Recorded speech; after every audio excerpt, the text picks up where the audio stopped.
Assalamualaikum warahmatullahi wabarakatuh. Halo semuanya, apa kabar? Semoga saat menonton video ini kalian dalam keadaan sehat ya dan dapat mengikuti pembelajaran dengan baik. Sehingga setelah menonton video ini, kalian dengan mudah dapat menyelesaikan permasalahan yang berkaitan dengan koordinat kartesius.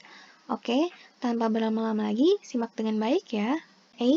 Tapi sebelum masuk ke materi, kalian harus tahu dulu nih, apa itu sistem koordinat kartesius. Jadi, sistem koordinat kartesius itu ilmu yang digunakan untuk menentukan letak suatu benda. Nah, sistem koordinat kartesius ini dibentuk oleh dua garis yang berpotongan tegak lurus, yaitu garis mendatar yang ini, yang horizontal, dan garis tegak yang vertikal. Nah, garis mendatar ini disebut dengan sumbu X, dan garis tegak ini disebut dengan sumbu Y. Nah, titik potong antara sumbu X dan sumbu Y ini disebut dengan titik asal yang dinyatakan sebagai titik nol. Nah, pada sumbu X dan sumbu Y itu terletak titik-titik yang berjarak sama. Pada sumbu X dari titik 0 ke kanan dan seterusnya merupakan bilangan positif, sedangkan dari titik 0 ke kiri dan seterusnya merupakan bilangan negatif.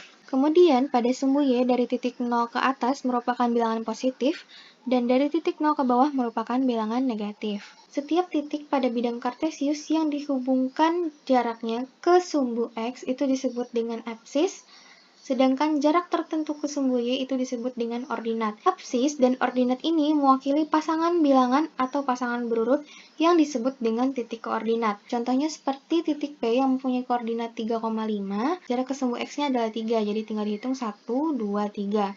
Lalu ordinatnya, jarak sumbu Y-nya yaitu 5, 1, 2, 3, 4, dan 5. Sehingga jika dihubungkan, maka akan memperoleh titik koordinat P yaitu 3,5. Nah, garis tegak lurus pada bidang kartesius membagi bidang menjadi 4 bagian yang dinamakan kuadran. Kuadran 1 nilai X dan Y positif. Kuadran 2 nilai X negatif dan nilai Y positif. Kuadran 3 nilai X negatif dan nilai Y negatif.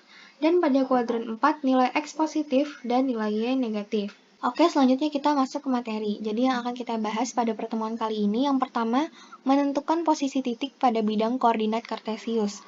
Lalu yang kedua, menentukan posisi bangun datar pada bidang koordinat, dan yang terakhir yaitu memahami posisi titik terhadap titik asal 0,0 dan titik tertentu A, B. Yang pertama, menentukan posisi bangun titik pada bidang koordinat kartesius. Misalkan diberikan titik-titik pada di bawah ini, A dengan koordinat 4,5, B dengan koordinat negatif 3,2, dan C dengan koordinat 4, negatif 1.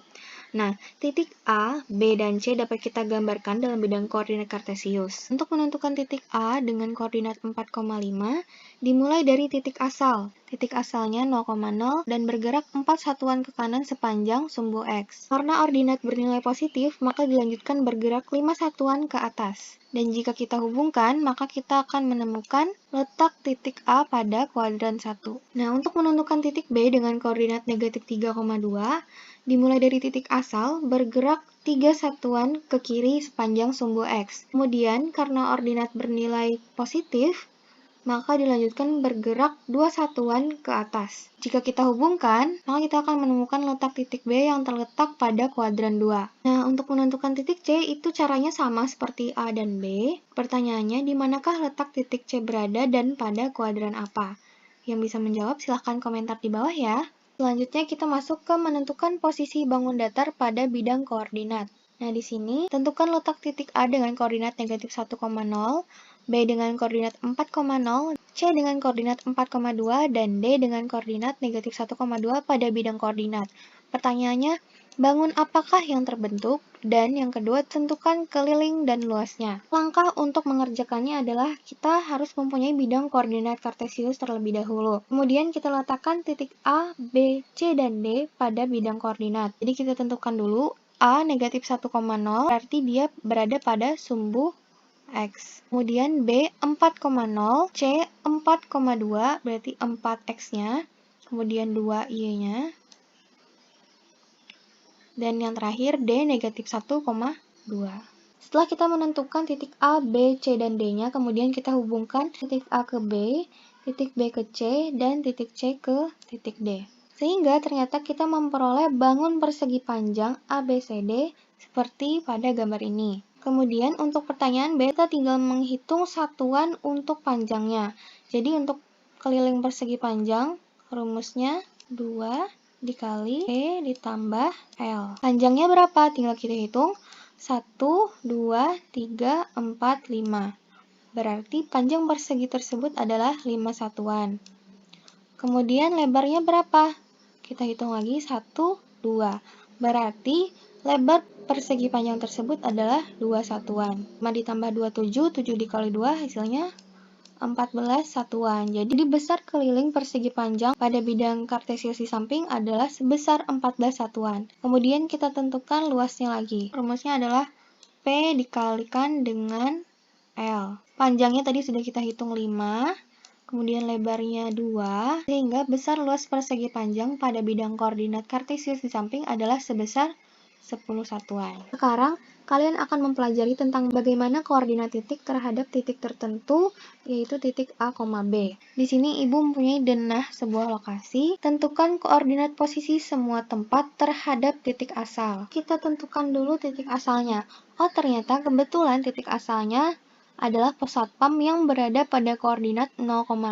Kemudian, baru kita tentukan koordinat posisi semua tempat terhadap titik asal. Jawabannya akan kita isi pada tabel ini. Yang pertama, kita akan menentukan posisi pasar terhadap titik asal atau terhadap pos satpam. Kita lihat dulu, pasar terletak pada koordinat 3,3. Nah, karena pos satpam terletak pada koordinat 0,0, maka posisi pasar itu dihitung dari koordinat 0,0. Sehingga posisi pasar terhadap pos satpam itu mempunyai koordinat 3,3. Selanjutnya kita menentukan bank sentosa.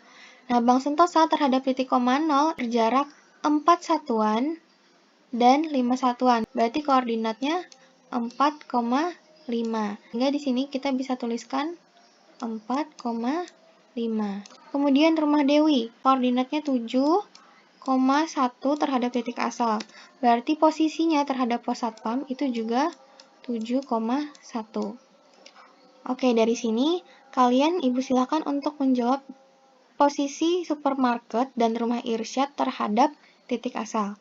Nah, silakan komen di bawah ya. Nah, kalau tadi kita sudah menentukan posisi tempat terhadap titik asal, sekarang kita coba untuk menentukan posisi tempat terhadap tempat lain. Nah, contohnya di sini adalah rumah Irsyad. Nah, kita lihat dulu. Yang pertama kita akan menentukan posisi rumah sakit Bunda terhadap rumah Irsyad. Jadi, rumah Irsyad ada di sini. Kemudian rumah sakit Bunda berada di sini. Nah, untuk menentukan posisi rumah sakit Bunda terhadap rumah Irsyad, kita lihat sumbu X-nya dulu jaraknya. Yaitu 1, 2, 3, 4, 5. Berarti 5 satuan untuk di sumbu X. Selanjutnya kita tinggal hitung satuan pada sumbu Y. 1, 2, 3, 4, 5, 6, 7. Berarti koordinat posisi rumah sakit Bunda terhadap rumah Irsyad itu sebesar 5 satuan ke kiri atau negatif 5. Berarti dia dikurangi 5 satuan ke kiri. Kalau misalnya ke kanan berarti ditambah 5 satuan ke kanan. Karena 7 ke atas berarti positif 7, tapi kalau misalnya dia ke bawah berarti negatif. Nah, berarti di sini kita bisa tulis negatif 5,7. Kemudian kita menentukan posisi taman kota. Taman kota berada di sini terhadap rumah Irsyad. Tadi kita udah hitung ini 5, kita lanjutkan aja 6, 7, 8, 9. Kemudian kita hitung satuan pada sumbu Y-nya. Nah, karena ini ke arah kiri, berarti di sini negatif 9. 1, 2, 3, 4, 5, 6, 7, 8. Berarti posisi taman kota terhadap rumah Irsyad yaitu negatif 9,8. Kemudian posisi stasiun dari di sini ya. Dari rumah Irsyad berjarak 7 satuan ke kiri berarti negatif 7. 1 satuan dari rumah Irsyad ke stasiun. Karena ke atas berarti posisi stasiun terhadap rumah Irsyad yaitu negatif 7,1. Nah, sekarang Ibu minta lagi kalian untuk menjawab posisi koramil dan pos satpam terhadap rumah Irsyad. Nah, yang tahu bisa langsung komen di bawah ya. Oke deh, sampai di sini dulu pertemuan kita pada hari ini. Ini pertemuan terakhir di mana Ibu mengajar di kelas kalian. Tapi kalau misalnya kalian ada pertanyaan, kalian bisa tetap tanya ke Ibu, baik itu di kolom komentar atau WhatsApp secara pribadi. Nah, terima kasih sudah menonton video ini. Mohon maaf apabila ada kesalahan, dan sampai jumpa di pertemuan selanjutnya. Assalamualaikum warahmatullahi wabarakatuh.